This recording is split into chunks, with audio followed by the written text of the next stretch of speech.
अस्सलाम वालेकुम फ्रेंड्स।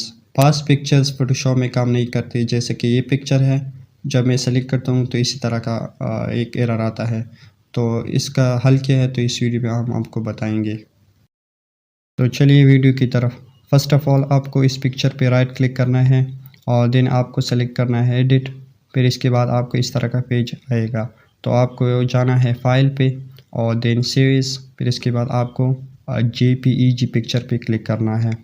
तो इसके बाद आपको जो भी नाम देना है आप दे सकते हैं। तो अब देखते हैं कि हमारा पिक्चर वर्क करते हैं या नहीं। तो आप देख सकते हैं कि ये वर्क करता है।